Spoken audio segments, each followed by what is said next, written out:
मेरा नाम विशाल है। मैं एक लड़की से बहुत प्यार करता था और उसी के साथ शादी करना चाहता था, लेकिन मेरे घर वाले इस बात के सख्त खिलाफ थे। फिर भी मैंने अपने घर वालों के खिलाफ जाकर इस लड़की के साथ शादी कर ली थी। अपनी मर्जी के मुताबिक शादी करने की वजह से मेरे माता पिता ने मुझे घर से निकाल दिया था और मेरे पिता ने मुझे जायदाद से भी बेदखल कर दिया था। मैं अच्छा खासा जवान खूबसूरत मर्द था। मुझे हमारे ही मोहल्ले में रहने वाली एक जवान खूबसूरत लड़की से प्यार हो गया था। उसका नाम नीतू था। नीतू मुझे बचपन से ही बहुत पसंद थी और मैंने अपने मम्मी पापा से नीतू के लिए कई बार झगड़ा किया था। उनसे कई बार कहा था कि मैं उससे प्यार करता हूँ, मगर वो लोग मेरी उसके साथ शादी करवाने के लिए तैयार ही नहीं हो रहे थे। इसलिए मजबूरन मुझे और नीतू को घर से भागकर शादी करनी पड़ गई। हम दोनों अपने घर वालों को छोड़कर बहुत दूर चले आए थे और इस शहर में आकर रह रहे थे, जो हमारे लिए बिल्कुल नया था। यहाँ आने के बाद हम दोनों पति पत्नी ने अपनी जिंदगी की नई शुरुआत कर दी थी। मैंने नीतू के साथ कोर्ट मैरिज कर ली थी। हम दोनों की जिंदगी बहुत अच्छी गुजर रही थी। नीतू और मैं, हम दोनों ही एक अच्छी फैमिली से बिलोंग करते थे। हम दोनों के ही घरों में किसी चीज़ की कोई कमी नहीं थी। लेकिन अब अपने परिवार वालों से अलग होने के बाद हमें बहुत सारी मुश्किलों का सामना करना पड़ गया था, लेकिन फिर भी हालात से लड़कर हम दोनों ने सब कुछ ठीक कर लिया। नीतू पढ़ी लिखी लड़की थी। उसने नर्सिंग का कोर्स किया हुआ था, जबकि मैं भी काफ़ी पढ़ा लिखा था, इसलिए मुझे अच्छी नौकरी मिल गई थी। घर छोड़कर आने के बाद तो फिलहाल मैं अकेला ही नौकरी कर रहा था और इस दौरान हम दोनों की जिंदगी बहुत अच्छी गुजर रही थी। भले ही मैं पहले से कम सैलरी ला रहा था, मगर इसमें भी हम दोनों पति पत्नी का गुजारा आराम से हो जाता था। हमने किराए का एक कमरा लिया हुआ था जिसमें हम दोनों रह रहे थे और अपनी सुकून की जिंदगी गुजार रहे थे। हम दोनों को ही अपने घर वालों की याद तो बहुत आती थी, मगर क्या कर सकते थे। प्यार के लिए कुर्बानियां तो देनी ही होती हैं। मैंने तो जैसे तैसे अपने दिल को समझा लिया था, मगर नीतू अपने दिल को समझा नहीं पा रही थी। इसलिए उसने अपने घर वालों से कांटेक्ट करने की कोशिश की थी। एक दो बार उसने अपनी मम्मी से बात की थी, मगर उसकी मम्मी ने उससे बात नहीं की और उसे एक दिन साफ साफ बोल दिया कि तुम्हारी इस घर में कोई जगह नहीं है और हम लोगों से तुम्हारा कोई रिश्ता नहीं है, इसलिए हमसे बात करने की कोशिश भी मत करना। उसकी मम्मी ने कहा कि तुम हमारे लिए मर चुकी हो, हमारे दिल में तुमसे बात करने की भी कोई गुंजाइश नहीं है, हम तुम्हारी आवाज़ तक सुनना नहीं चाहते। नीतू अपनी माँ की ये बात सुनकर बहुत रोई थी। वक्त के साथ साथ वो भी अपने परिवार वालों को भूल गई थी, क्योंकि ऐसा होना तब मुमकिन हुआ था जब शादी के 4 महीने के बाद नीतू को पता चला कि वो माँ बनने वाली है। इस खुशी के बाद हम दोनों ने अपने परिवार वालों को पूरी तरह से दिल और दिमाग से निकाल दिया था और हम अपने आने वाले बच्चों के बारे में सोचने लगे थे। उसके बारे में सोच सोच कर खुशियाँ मनाने लगे थे और फिर 9 महीने पूरे होने के बाद मेरी पत्नी ने एक प्यारे से बेटे को जन्म दिया था, जिसके सहारे हम अपनी सारी जिंदगी गुजारना चाहते थे। उसके आ जाने से हम अपनी जिंदगी के सारे गम भूल गए थे, पुरानी सारी परेशानियों को भूल गए थे, पुराने सारे रिश्तों को भूल गए थे। ऐसा लगता था जैसे भगवान ने हमें एक सहारा दे दिया है, हमारी जिंदगी में एक नया रिश्ता शामिल कर दिया है। अपने बेटे के साथ हमारी जिंदगी बहुत अच्छी गुजर रही थी। हम दोनों पति पत्नी इतने खुश थे कि हमें खुद को लगता था कि किसी दिन हमारी खुशियों को नजर न लग जाए। कई साल इसी तरह से बीत गए और धीरे धीरे मेरा बेटा 8 साल का हो गया था। हम दोनों पति पत्नी उससे बहुत प्यार करते थे, उसकी छोटी से छोटी खुशी का ख्याल रखते थे। वो जो कहता था वो समय से पहले ही पूरी कर दिया करते थे। उसकी परवरिश करना, उसको प्यार करना हमारी जिंदगी का सबसे पहला और अहम मकसद था। जिंदगी इसी तरह से गुजर रही थी जब एक दिन मैं ऑफिस से आ रहा था और अचानक मेरा एक्सीडेंट हो गया, तो मुझे सड़क से लोगों ने उठाकर अस्पताल पहुंचाया और मेरी पत्नी को भी फोन कर दिया। मेरी पत्नी और बेटा बहुत डर गए थे। वो लोग अस्पताल आ गए और बुरी तरह से रोने लगे। मैं ठीक था, लेकिन मेरे एक पैर में गहरी चोट आई थी, जिसकी वजह से मुझसे चला भी नहीं जा रहा था और डॉक्टर का कहना था कि मुझे लगभग 2 साल तक बेड रेस्ट करना होगा। अगर मैंने अपना ध्यान नहीं दिया तो मैं सारी जिंदगी अपने पैर से लाचार हो सकता हूँ और इसके लिए मुझे बेड रेस्ट करना बहुत ज़रूरी है। मेरी पत्नी और बेटा बहुत परेशान हो गए थे। मेरा बेटा भी स्कूल जाता था, उसकी पढ़ाई का खर्चा, घर का खर्चा और अब तो मेरे इलाज के लिए भी पैसे काफ़ी उठ रहे थे। जैसे तैसे अस्पताल से तो मैं डिस्चार्ज हो गया था, लेकिन मैं पूरी तरह से लाचार हो गया था। डॉक्टर ने मुझे बेड रेस्ट के लिए कहा था, लेकिन ऐसा कैसे हो सकता था? अगर मैं बेड रेस्ट करता तो ऑफिस कौन जाता और हमारा गुजारा कैसे होता? फिलहाल जैसे तैसे तो कुछ दिन मैंने इसी तरह से गुजार लिए थे, लेकिन फिर घर के हालात बदलने लगे। घर में परेशानियां आने लगी। बेटे की पढ़ाई भी रुकने लगी थी क्योंकि फीस के लिए पैसे नहीं थे। मेरी पत्नी जैसे तैसे गुजारा कर रही थी, मगर अब वो भी हिम्मत हार चुकी थी क्योंकि जितने भी पैसे थे सब खत्म हो चुके थे। एक दो बार तो मेरी कंपनी के बॉस ने भी मुझे इलाज के लिए पैसे दे दिए थे, मगर वो भी बार बार पैसे नहीं दे सकते थे। घर में बहुत सारी परेशानियां आ गई थी। समझ नहीं आ रहा था कि क्या किया जाए। फिर एक दिन मेरी पत्नी कहने लगी कि आप तो जानते हो कि मैंने नर्सिंग का कोर्स किया हुआ है, मुझे हॉस्पिटल में नर्स की आसानी से नौकरी मिल सकती है। अगर आप मुझे नौकरी करने की परमिशन दो तो मैं नौकरी कर लूं और इस तरह हमारे घर के हालात भी बदल जाएंगे। जब तक आप बीमार हो सिर्फ तब तक, जब आप ठीक हो जाओगे और नौकरी पर जाने लगोगे तो फिर मैं नौकरी नहीं करूंगी। मेरी पत्नी मुझसे ये बात कहते हुए हिचकिचा रही थी। वो जानती थी कि मैं औरतों की नौकरी करने के सख्त खिलाफ रहता हूँ, मगर अब हालात ही ऐसे आ गए थे कि मेरी पत्नी जो कह रही थी वो बिल्कुल ठीक कह रही थी। आखिरकार मुझे अपने बेटे की भी तो पढ़ाई जारी रखनी थी। जिस तरह मेरी कंडीशन हो रही थी इस तरह तो उसकी पढ़ाई एक न एक दिन खत्म ही हो जानी थी। इसलिए अपनी पत्नी की बात सुनकर मैंने उसे नौकरी करने की परमिशन दे दी थी। मेरी पत्नी ने एक बड़े से अस्पताल में जाकर नौकरी के लिए अप्लाई किया तो उसे आसानी से नौकरी मिल गई थी और फिर इस तरह मेरी पत्नी ने नर्स की नौकरी करना शुरू कर दी थी। एक तरफ उसे मेरी भी फिक्र लगी हुई थी कि वो घर से बाहर नौकरी करने जाएगी तो मेरा क्या होगा और मेरे बेटे का ख्याल कौन रखेगा। लेकिन मैंने उसे समझाया था कि तुम बेफिक्र रहो, क्योंकि कुछ समय की ही तो बात है। भगवान मुझे जल्दी सेहतमंद कर दे तो तुम्हें घर से बाहर नहीं जाना पड़ेगा। मैं अपनी पत्नी को तसल्ली दे दिया करता था। वो मेरे बेटे को सुबह स्कूल पहुंचाने के लिए जाती तो वहीं से ही अस्पताल निकल जाया करती थी और मेरे सारे काम कर दिया करती थी। मेरा एक दोस्त था जो ज्यादातर नाइट शिफ्ट किया करता था। उसे दिन में सोने के लिए एक घर की जरूरत थी, इसीलिए मैंने उससे कहा था कि तुम्हें किराए का घर लेने की जरूरत नहीं है। सारा दिन मेरी पत्नी घर से बाहर होती है, सिर्फ रात को ही आती है, इसीलिए तुम मेरे साथ मेरे घर में रह लिया करो। इस तरह मेरा भी साथ हो जाएगा। मेरा दोस्त रहता तो दूसरे शहर में था, मगर इस शहर में उसकी पोस्टिंग हुई थी, इसलिए उसको मेरा ऐसा कहने पर आसानी हो गई थी और फिर वो अपना सामान लेकर मेरे घर में आ गया था। इस बात से मेरी पत्नी को भी दिक्कत नहीं थी, बल्कि उसे तो खुशी हो रही थी कि सारा दिन मेरे साथ रहने वाला कोई इंसान आ गया है। अब वो बेफिक्री से अपनी नौकरी कर सकती है। मेरे बेटे को भी स्कूल से मेरा दोस्त ले आया करता था। मेरी पत्नी सुबह सवेरे ही हम लोगों के लिए खाना बनाकर चली जाती थी। मेरा दोस्त हम सब लोगों के लिए दोपहर को खाना गर्म करता और हम लोग खाना खाने के बाद आराम से सो जाते थे। शाम को सोकर उठते तो घर के एक दो काम मेरा दोस्त कर दिया करता था। इस तरह बातों ही बातों में सारा दिन किधर को गुजर जाता था, कुछ पता ही नहीं चलता था। धीरे धीरे मेरी पत्नी को नौकरी करते हुए 10 महीने गुजर गए थे। मेरी पत्नी की वजह से हमारे घर के हालात पहले की तरह हो गए थे, बल्कि पहले से ज्यादा ही बेहतर हो गए थे, क्योंकि मेरी पत्नी मुझसे ज्यादा पैसे कमाया करती थी। क्योंकि नर्स को तो दिन की ड्यूटी के साथ साथ कभी कभी नाइट ड्यूटी भी करनी पड़ जाती है। एक दिन मेरी पत्नी ने घर आकर मुझे बताया कि उसका ट्रांसफर दुबई में हो रहा है। वहाँ के अस्पताल में उन्हें लगभग 3 महीने रहकर ट्रेनिंग करनी होगी, इसलिए मेरी पत्नी और उसके अस्पताल के पूरे स्टाफ को वहाँ शिफ्ट होना पड़ रहा है। मैंने अपनी पत्नी से कह दिया था कि तुम जा सकती हो, वैसे भी ज्यादातर तुम्हारा समय अस्पताल में ही गुजरता है, बस तुम 2-4 घंटे के लिए ही तो घर में आती हो। सब कुछ ठीक चल रहा है, अगर तुम जाना चाहो तो बेफिक्री से जा सकती हो। मेरी पत्नी मेरी इस बात पर खुश हो गई थी और उसने जाने के लिए अपनी पैकिंग करना शुरू कर दी थी। सिर्फ 3 महीने की ही तो बात थी, उसके बाद तो मेरी पत्नी यहाँ पर वापस आ जाती और फिर मैं भी धीरे धीरे रिकवर होने लगा था। डॉक्टर ने मुझे इतना बता दिया था कि मैं बेड से उठकर बैठ सकता हूँ, मगर अभी चल फिर नहीं सकता। मेरी पत्नी खुशी खुशी अपनी पैकिंग करने के बाद दुबई के लिए निकल गई थी। मैंने अपनी पत्नी से कहा था कि वहाँ पहुँचते ही तुम मुझे कॉल करके बता देना, ताकि मुझे तसल्ली हो जाएगी तुम वहाँ पहुँच चुकी हो। मेरी पत्नी कहने लगी कि मैं वहाँ पहुँचते ही आपको कॉल कर दूंगी। मेरी पत्नी जैसे ही दुबई पहुँच गई तो उसने मुझे कॉल करके बता दिया था कि वो आराम से यहाँ पहुँच गई है और अगले दिन से वो अपनी ड्यूटी ज्वाइन कर लेगी। कई दिन इसी तरह से गुजर गए थे।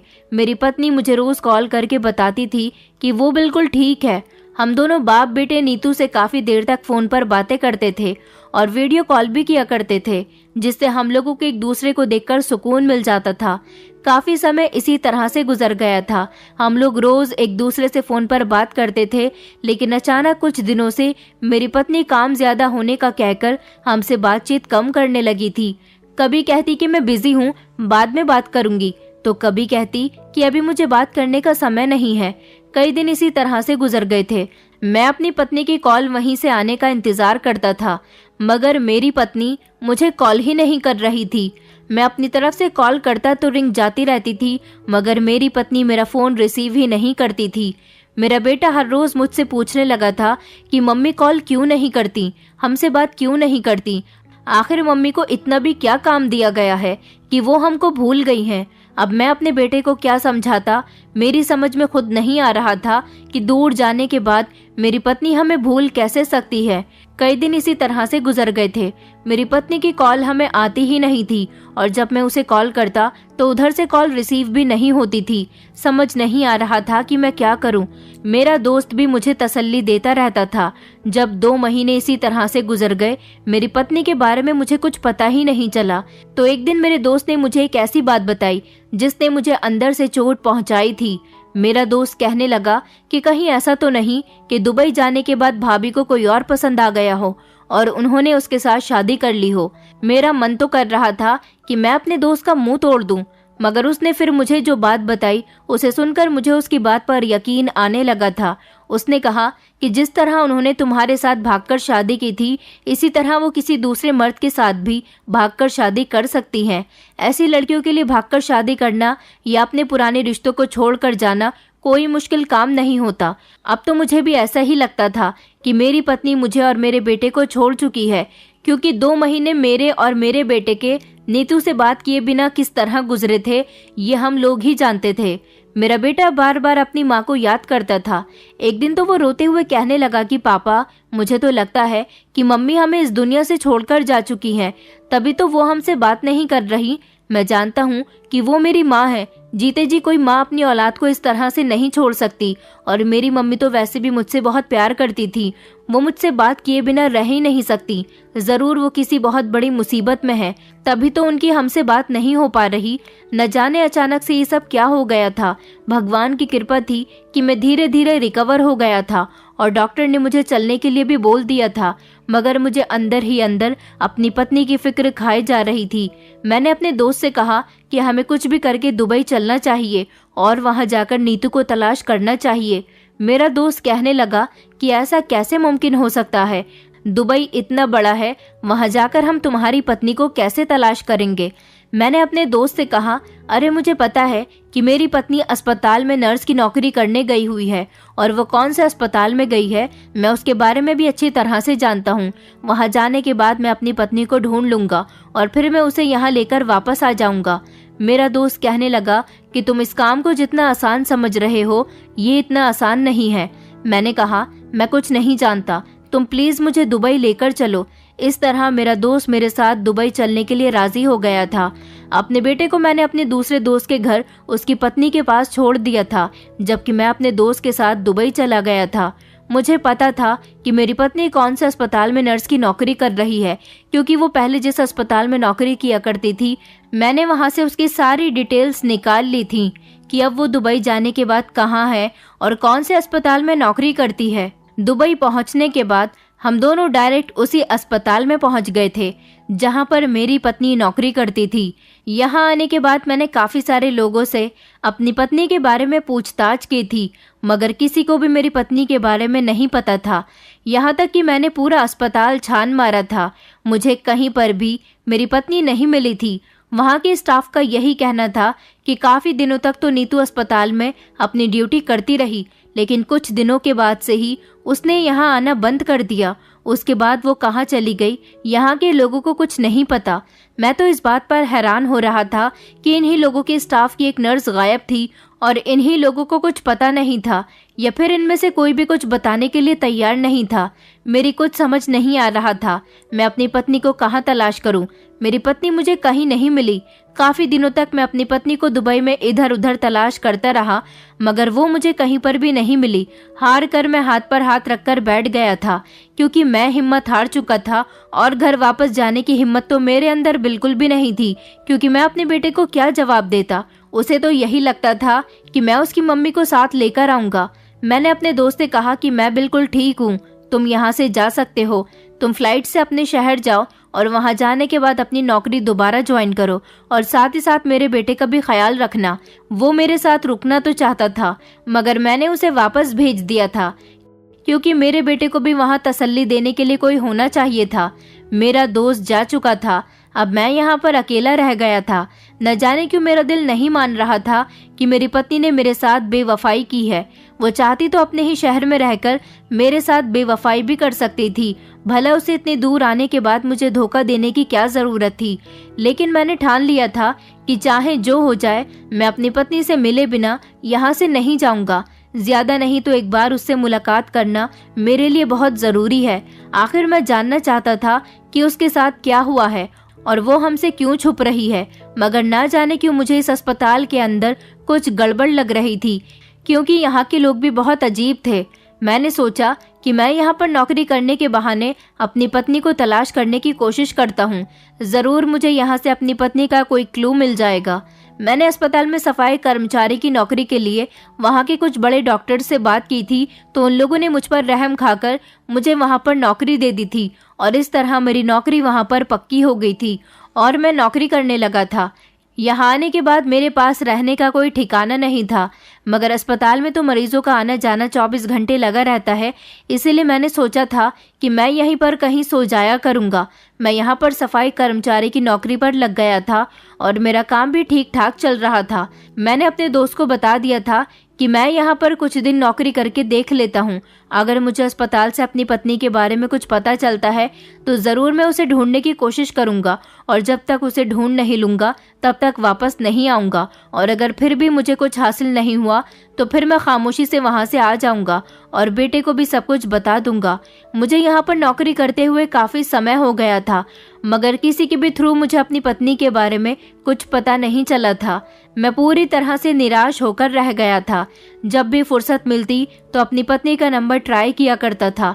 अब तो मेरी पत्नी का मोबाइल स्विच ऑफ जाने लगा था, ना जाने वो कहाँ चली गई थी। इसी तरह मैं एक दिन परेशान बैठा हुआ अपनी पत्नी का मोबाइल नंबर लगातार ट्राई कर रहा था, जब अचानक पीछे से एक वार्ड बॉय मेरे पास आया और कहने लगा कि तुम्हें डॉक्टर साहब बुला रहे हैं। मैं डॉक्टर साहब के केबिन में गया तो वो कहने लगे कि मेरे कुछ इम्पोर्टेंट फाइल्स मेरे घर पर रह गई हैं, तुम्हें मेरे घर से फाइल्स लेकर आनी है। मैंने कहा डॉक्टर साहब, लेकिन मैं यहाँ के रास्तों को नहीं जानता। वो कहने लगे कि मेरा ड्राइवर तुम्हें अपने साथ लेकर जाएगा। घर के अंदर जाने के बाद तुम नौकरानी से कह देना, वो तुम्हें मेरी फाइल्स दे देगी। यहाँ के डॉक्टर्स और बाकी सारे लोग ये बात तो जानते थे कि मैं दुबई का रहने वाला नहीं हूँ, मैं इंडिया से आया हूँ, मगर ये बात कोई नहीं जानता था कि मैं नीतू का पति हूँ, क्योंकि इस बारे में मैंने किसी को बताया ही नहीं था। मैं ड्राइवर के साथ डॉक्टर साहब के घर चला गया था। ड्राइवर बाहर गाड़ी में ही बैठा हुआ था, जबकि उसने मुझे गाड़ी से उतरकर अंदर जाने का इशारा दिया। मैं अंदर गया और वहां पर एक नौकरानी थी। मैंने उसे बताया कि डॉक्टर साहब की कुछ इम्पोर्टेंट फाइल्स घर पर रह गई हैं, उनके कमरे से लेकर आनी है। नौकरानी कहने लगी कि तुम यहीं खड़े रहो, मैं अभी लेकर आती हूँ। मैं अभी वहां पर खड़ा ही हुआ था, तभी अचानक मेरी नजर एक औरत पर गई जो भले ही पीठ फेर कर खड़ी हुई थी, मगर न जाने क्यों मुझे इस औरत को देखकर कुछ अजीब सा महसूस हो रहा था। मैं इसके सामने जाने की कोशिश करने लगा, तभी अचानक वो पलट गई और उसकी शक्ल देखकर तो जैसे मेरे होश उड़ गए थे। मुझे ऐसा लग रहा था जैसे मैं अपने पैरों पर खड़े होने के काबिल नहीं हूँ, और वो भी मुझे अजीब नजरों से देख रही थी। शायद वो मुझे पहचान गई थी, क्योंकि ये औरत कोई और नहीं बल्कि मेरी पत्नी थी, मेरी नीतू थी, जिसको मैं ना जाने कब से यहाँ तलाश कर रहा था। आज वो मुझे यहाँ इस डॉक्टर के घर में मिली थी और वो बिल्कुल सही सलामत थी। वो मुझे पहचान भी गई थी, तभी तो मुझे फटी फटी नजरों से देख रही थी। मैंने उससे कहा कि नीतू, तुम यहाँ, आखिर तुम यहाँ क्या कर रही हो? तुम जानती हो कि मैं तुम्हें न जाने कब से तलाश कर रहा हूँ। मुझे देखते ही मेरी पत्नी की आंखों में आंसू आ गए थे। अचानक वो घबरा गई और कहने लगी कि विशाल, तुम यहाँ कैसे आ गए? तुम जानते हो कि मैं भगवान से रोज प्रार्थना करती हूँ कि वो किसी तरह मेरी तुमसे बात करवा दे। मैंने कहा, लेकिन तुम यहाँ पर क्या कर रही हो? चलो तुम मेरे साथ, मैं तुम्हें लेने के लिए आया हूँ। मेरी पत्नी कहने लगी कि मैं तुम्हारे साथ ऐसे नहीं चल सकती। इस डॉक्टर ने मुझे बंदी बनाकर रखा हुआ है। इसने मुझे किडनैप कर लिया है। तुम अगर मुझे यहाँ से आज़ाद करवाना चाहते हो तो मेरी मदद करो, क्योंकि मैं इतनी आसानी से यहाँ से नहीं निकल सकती। मेरे डॉक्यूमेंट्स डॉक्टर के पास है। तुम्हें मेरे लिए दोबारा से वीज़ा बनवाना होगा, मैं तभी यहाँ से भाग सकती हूँ। और सुनो, इससे पहले कि नौकरानी आ जाए, मैं तुम्हें एक सबसे अहम बात बताना चाहती हूँ। अस्पताल में मासूम लोगों के शरीर के अंगों को निकालकर बेचा जा रहा है। मैंने उसी के खिलाफ आवाज उठाई थी, तभी इस डॉक्टर ने मुझे यहाँ पर कैद करके रख लिया और वो मेरा फायदा उठा रहा है। प्लीज मुझे यहाँ से निकाल लो और पुलिस के सामने यह हकीकत लेकर आओ कि अस्पताल में लोगों के अंगों का गलत तरीके से व्यापार किया जा रहा है, जिसके बारे में लोग खुद भी ये नहीं जानते। अभी मैं और ये नीतू ये सारी बातें कर ही रहे थे, तभी अचानक नौकरानी के आ जाने से मेरी पत्नी मुझसे दूर हो गई कि कहीं नौकरानी हम दोनों को साथ न देख ले।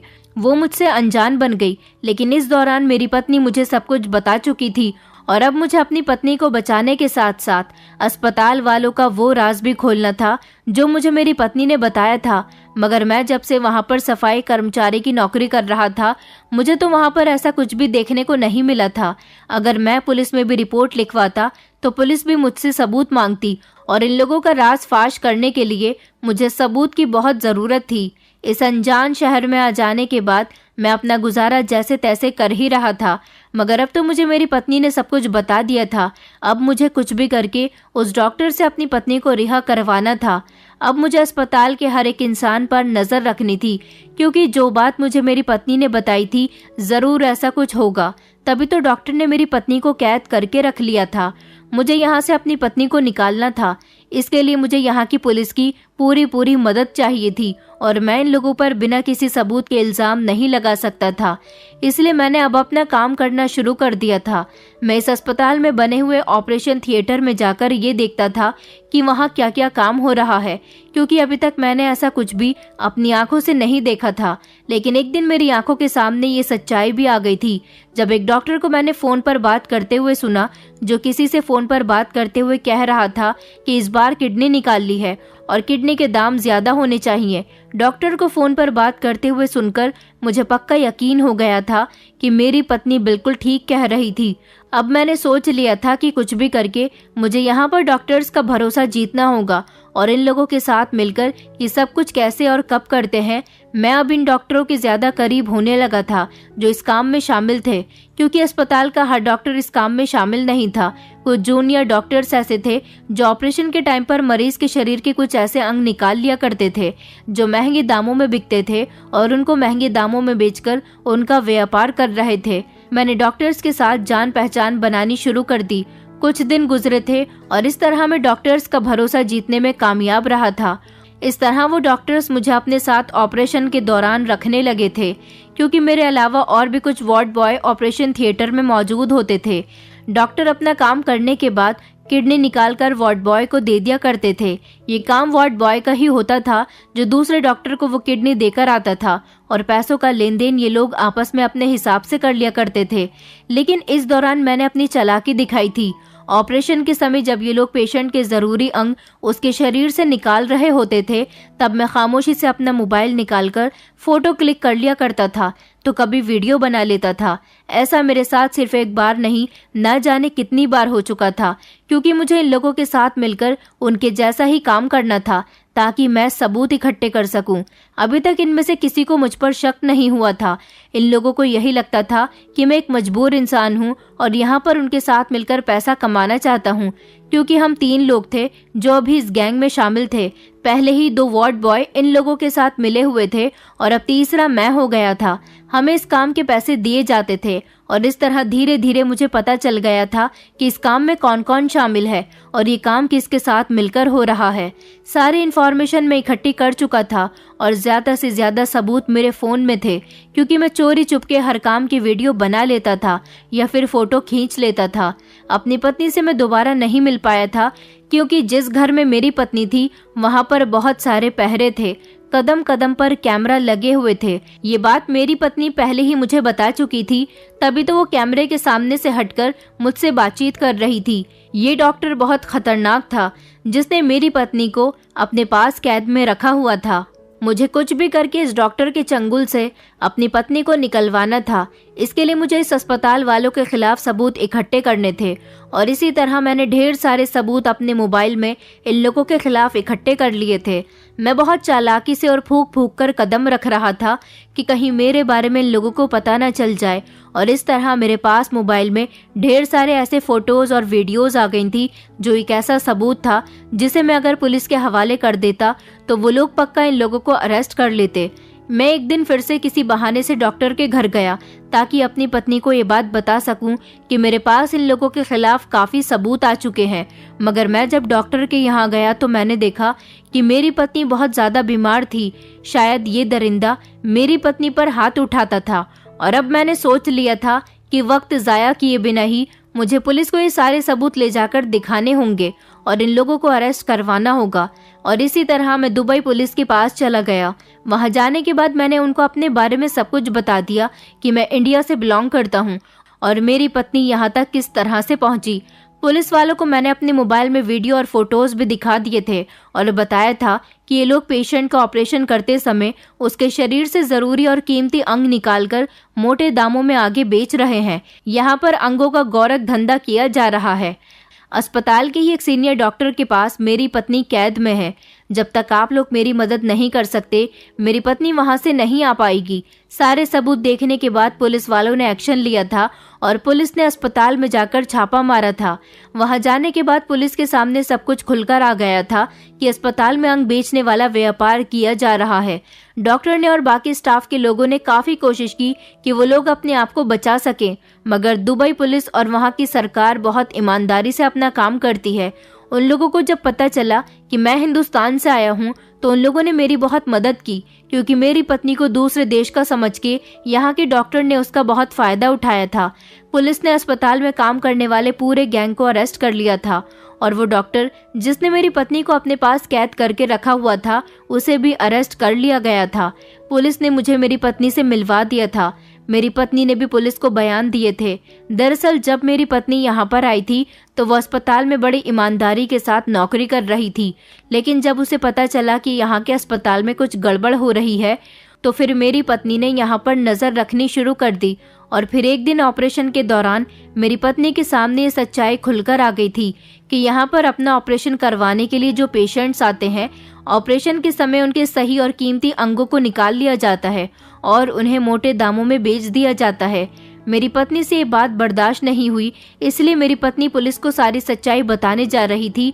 जब डॉक्टर को ये बात पता चली कि मेरी पत्नी पुलिस को सारी सच्चाई बता देगी और इस पर अस्पताल का राज फाश कर देगी, और उन लोगों ने मेरी पत्नी को बहुत लालच दिया कि वो मेरी पत्नी को ढेर सारे पैसे देंगे अगर मेरी पत्नी भी इस काम में उन लोगों का साथ दे।